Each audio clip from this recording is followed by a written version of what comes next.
자, 오늘은 바울의 첫 설교, 예수를 모르면 성경도 모른다, 그런 제목으로 함께 은혜 나누겠습니다. 우리 지난주에 함께 나누신 말씀을 한번 생각해 봅시다. 안디옥 교회가 첫 번 선교사를 파송했어요. 누구였지요? 바나바와 사울이라고 하는 사람을 이렇게 첫 선교주로 그들을 구브로로 이렇게 방문을 하고 거기 이제 바보라고 하는 것, 파포스라고 하는 곳에 가서 선교를 방해하던 점쟁이 무당 엘루마를 제압하고 총독을 전도한 그런 일을 함께 나누었습니다. 자, 오늘 13절부터 보면 바울과 및 동행하는 사람들이 바보에서 배 타고 밤빌리아에 있는 버가에 이르니 요한은 그들에게서 떠나 예루살렘으로 돌아가고 그랬습니다. 자, 여기 13절이 어떻게 시작이 되냐면요, 바울과 및 동행하는 사람들이 이랬어요.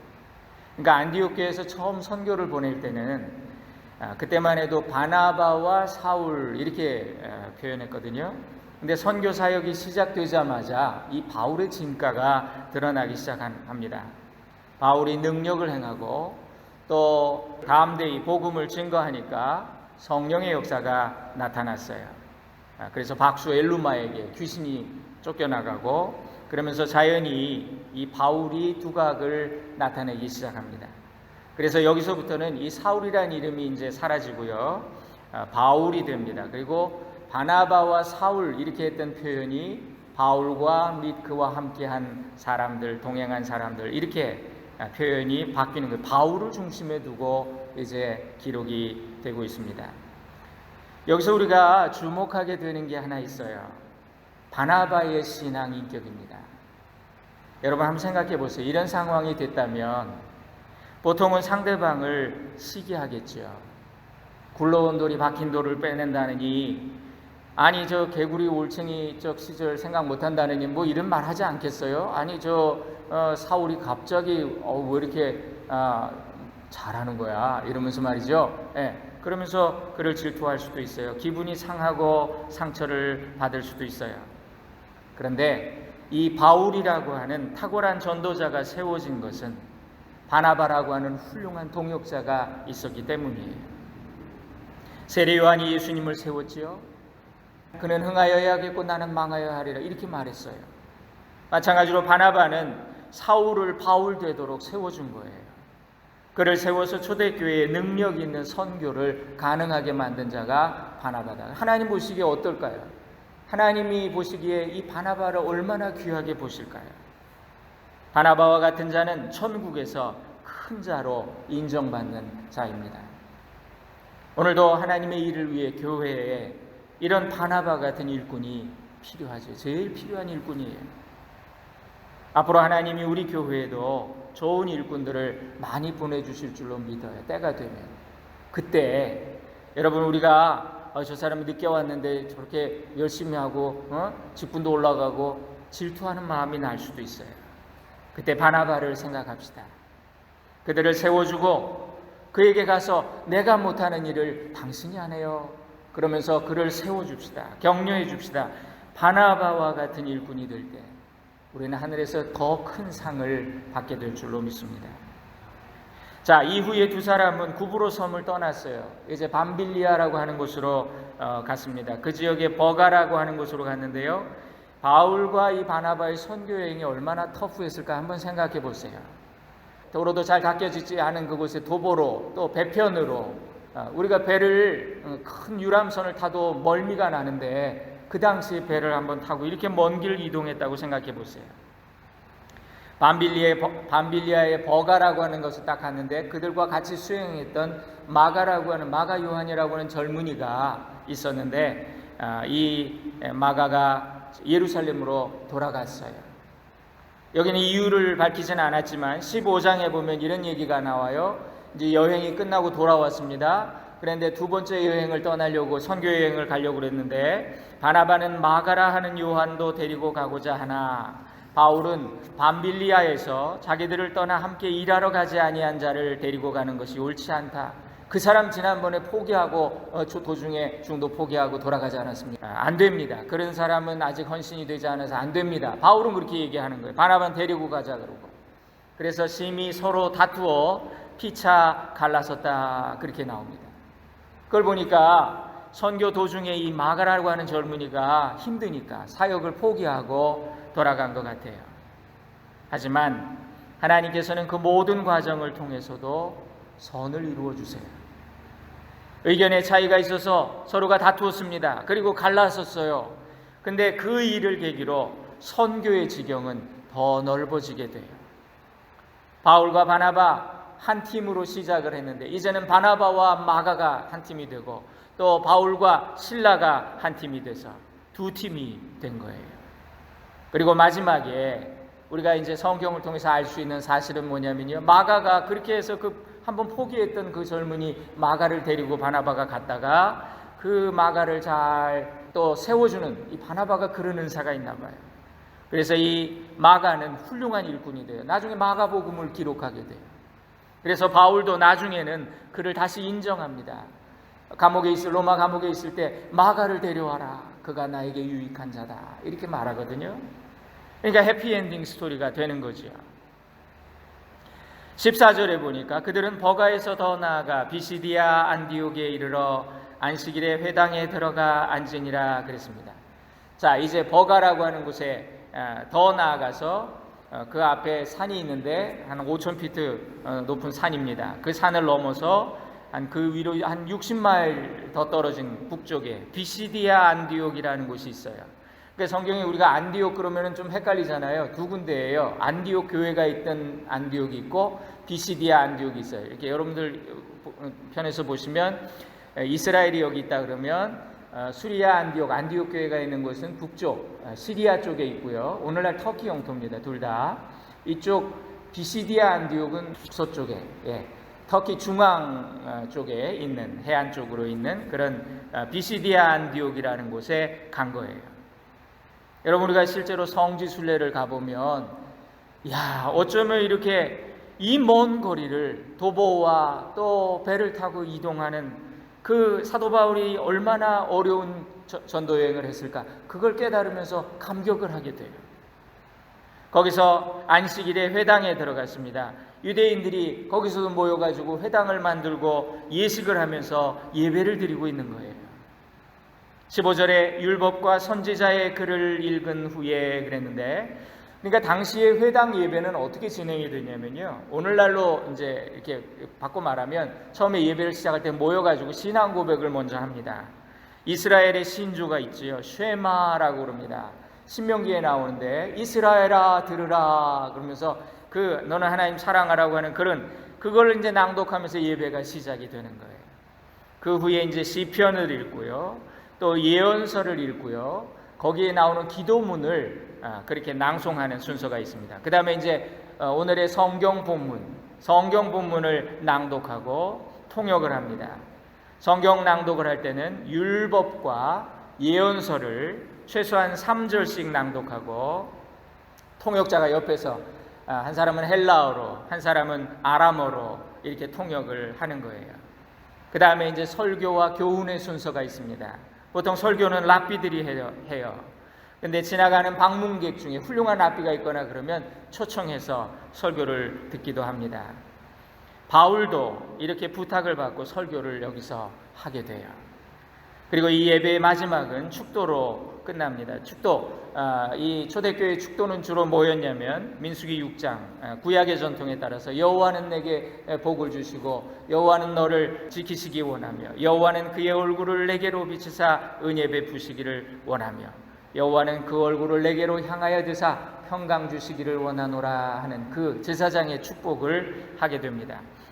오늘날 우리가 듣는 축도하고는 좀 다르죠. 우리는 주로 주 예수 그리스도의 은혜와 하나님의 사랑과 또 성령의 교통하심이 너희 무리와 있을지어다. 이거는 사도 바울의 축복을 우리가 따라서, 근데 미국 교회를 보면 이 두 가지를 병용해서 축도를 하는 것을 볼 수가 있습니다.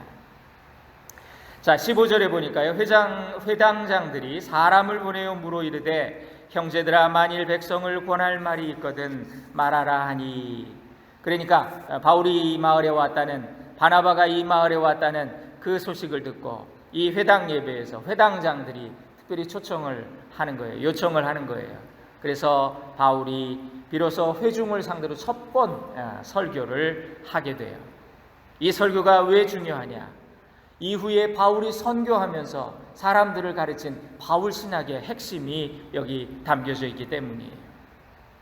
16절에 보니까 바울이 일어나 손짓하며 말하되 이스라엘 사람들아 또 하나님을 경외하는 너희들아 이렇게 말합니다.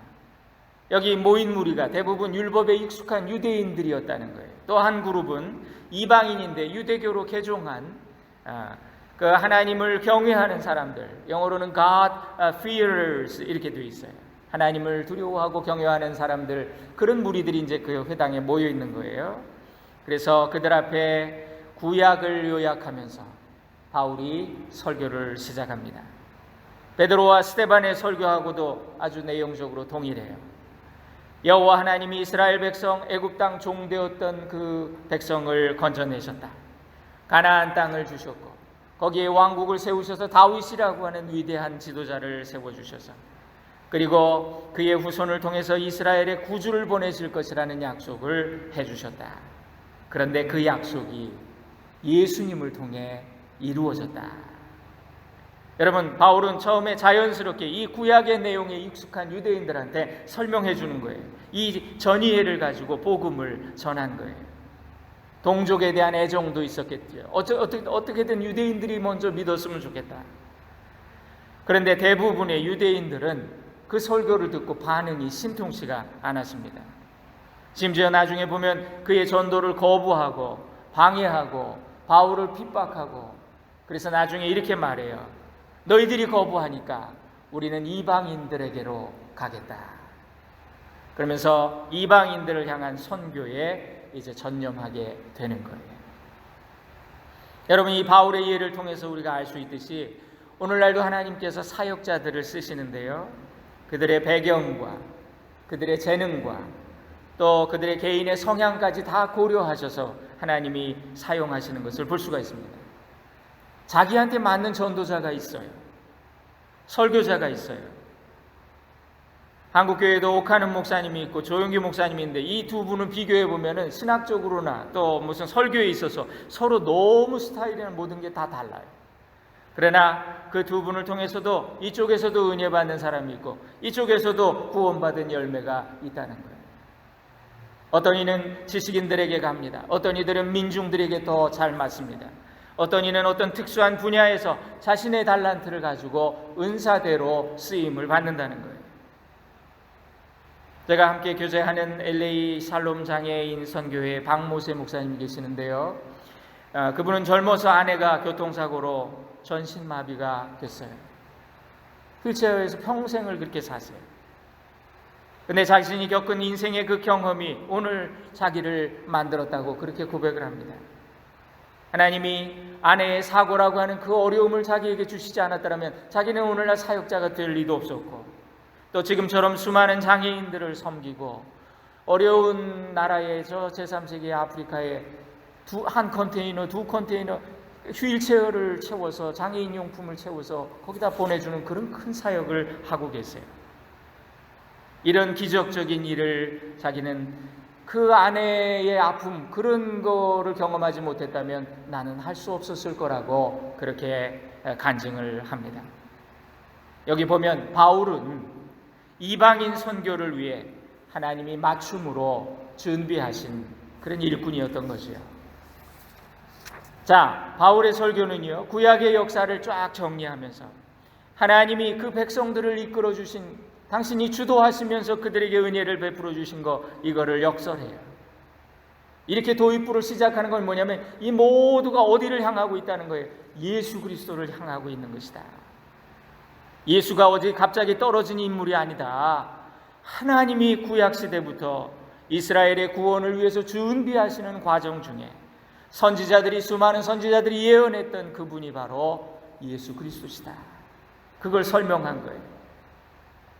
이 바울의 논지는 유대인들이 선지자의 말을 바로 깨닫지 못해서, 그렇게 선지자들이 많이 이 예수님에 대해서 말했는데 너희는 깨닫지 못해서 그 예수를 알아보지 못했다. 그리고 너희 자신이 오신 메시아를 핍박하는 자가 되어버렸다. 그걸 지적해 주는 거예요. 바울 자신이 먼저 그런 잘못을 범했었잖아요. 그죠? 오늘도 하나님의 뜻을 바로 깨닫지 못하면 우리가 하나님을 믿는다고 하면서도 하나님을 모욕되게 하고 하나님의 일을 내가 한다고 내가 크리스찬이라고 말하면서도 오히려 하나님의 이름인 너희 중에 욕을 먹는도다, 이방인에게서 욕을 먹는도다 너희 때문에, 그런 지적을 받게 된다는 거예요. 우리가 교회를 오래 다니고 성경을 아무리 많이 읽고 예수에 대한 지식은 많이 가질 수가 있지만 그분이 그리스도시고 살아계신 하나님의 아들이십니다, 그리고 나의 주님이십니다 라고 고백하는 것은 별개라는 거예요. 성령님의 도우심이 아니면 이 고백은 불가능하다는 거예요. 믿음은 불가능하다는 거예요. 이 유대인들은 안식일마다 회당에서 열심히 예배드리고 성경을 읽었지만 하나님의 말씀을 전혀 다른 방향에서 받아들였기 때문에 정작 하나님이 보내신 메시아를 십자가에 달아서 죽였지요. 그런 잘못을 범했던 것입니다. 오늘 우리도 그럴 수 있다는 거예요. 교회에서도 잘 안다고 하는 그런 사람들, 난 오래 믿었다고 하는 그런 사람들, 직분자들, 어쩌면 이런 실수를 범하기 쉬워요. 유대인들이 예수님의 행함과 사역이 자신들의 기대하고는 다르다라고 생각이 되니까 그때 그들은 저게 무슨 메시아야 그러면서 예수님을 인정하지 않고 대적했던 거죠. 그래서 28절부터 보니까 너희가 죽일 죄를 하나도 찾지 못했지만 빌라도에게 가서 죽여달라고 하였다. 성경에 이 일을 가리켜 기록한 말씀을 다 응하게 한 것이다. 후에 나무에서 내려다가 무덤에 두었으나 하나님이 죽은 자 가운데서 그를 살리신지라. 갈릴리로부터 예루살렘에 함께 올라간 사람들에게 여러 날 보이셨으니 그들이 이제 백성 앞에서 그의 증인이라. 우리가 증인이라고. 우리도 조상들에게 주신 약속을 너희에게 전파하노니 이제 이걸 내가 너희들한테 전파하고 싶다, 그런 얘기지. 곧 하나님이 예수를 일으키사 우리 자녀들에게 이 약속을 이루게 하셨다, 그렇게 설교를 한 거예요. 여러분, 우리 기독교를 기독이라는 말이 한자로 그리스도잖아요. 그리스도, 예수가 그리스도라는 걸 믿는 게 기독교예요. 하나님이 인간 되셨습니다. 이 땅에 오신 그분이 바로 예수님이에요. 그분이 세상 죄를 지고 가는 어린 양처럼 십자가에서 죽으셨어요. 죽으면 마땅히 썩어야 되는 것이 인간의 도리입니다. 그러나 하나님이 그를 다시 살리셨다. 부활 사건을 통해서 예수님은 그리스도가 되신 거예요. 구원의 주가 되신 거예요. 이걸 믿는 게 기독교예요. 구약 성경의 모든 그 약속과 내용들이 예수님을 통해서 다 이루어졌다라고 믿는 거예요. 이것은 영적인 겁니다. 이것은 신비의 영역에 속한 거예요. 이게 이해가 되세요? 맨정신으로 이해 안 돼요, 이거. 우리가 신비주의는 경계해야 되지만 이 신앙의 신비적인 차원을 잃어버리면 안 돼요. 그러면 그거는 죽은 종교가 되는 거예요. 그건 사람이 만든 교리가 되는 거예요.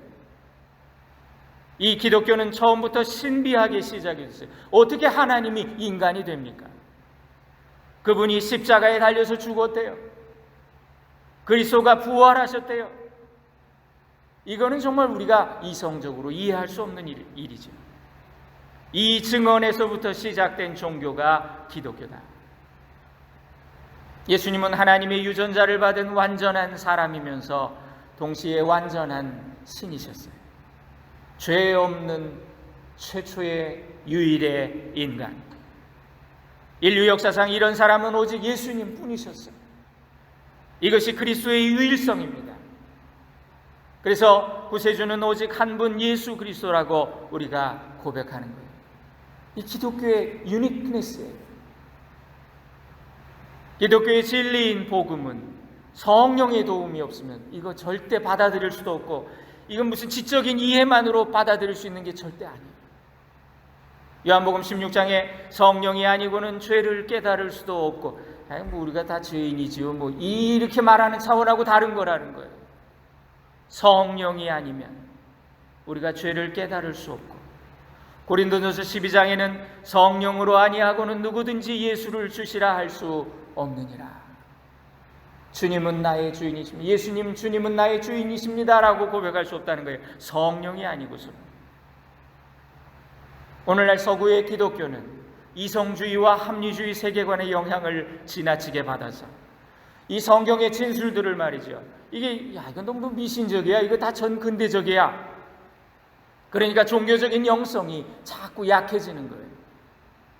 제가 우리 무슬림 학생들하고 같이 공부할 때 보니까 이 사람들은 아직도 이 전근대적인 그런 시대를 살더라고요.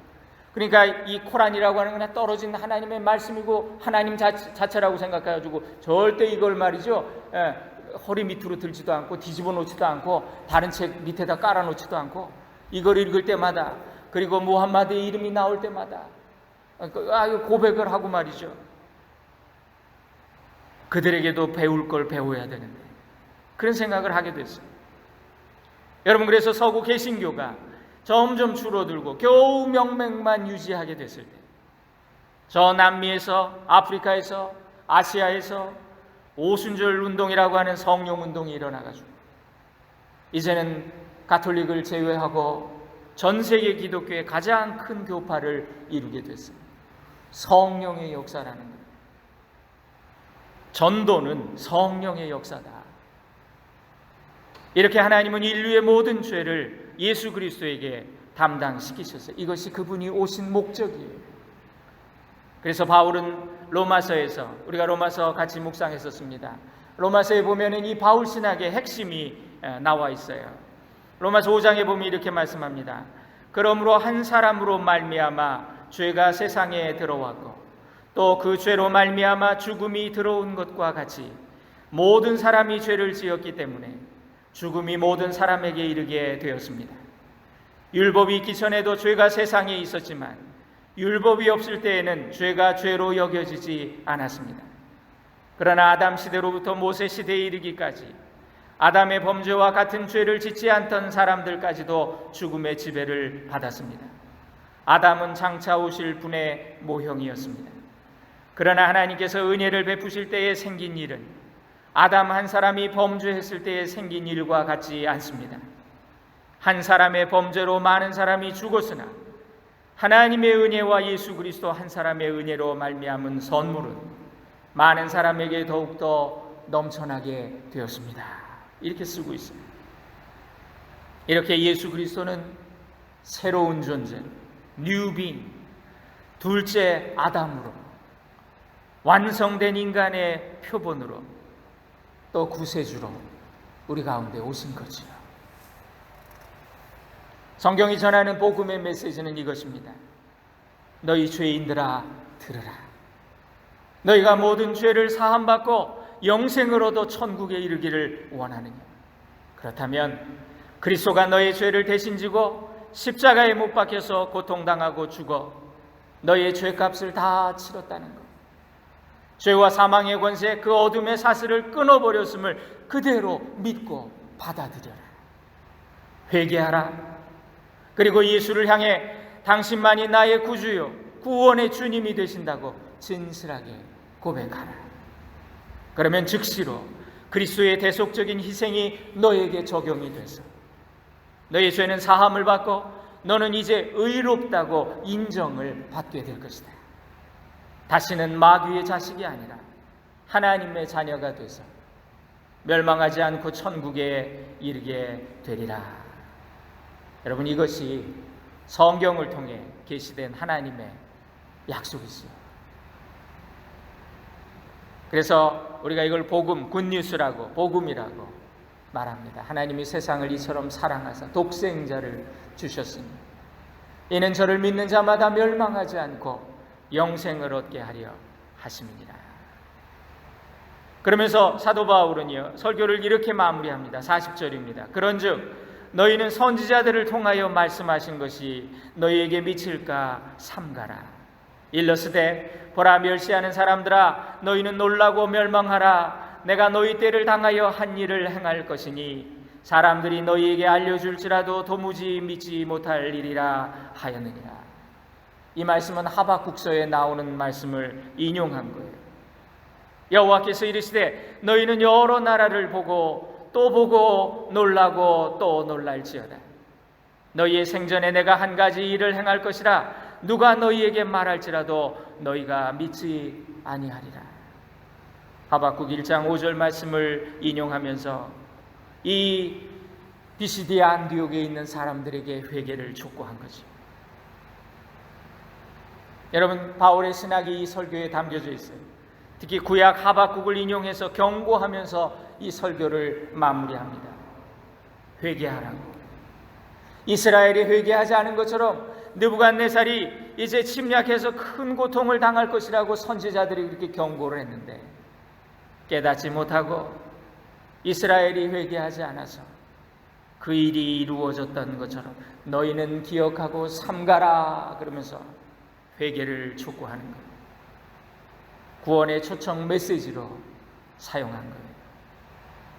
그리스도를 믿고 영접함으로 영원한 심판의 재앙을 피하라고 경고한 거예요. 사랑하는 성도님들, 오늘 우리에게 성령님이 주시는 이 깨달음의 은혜가 있기를 소원합니다.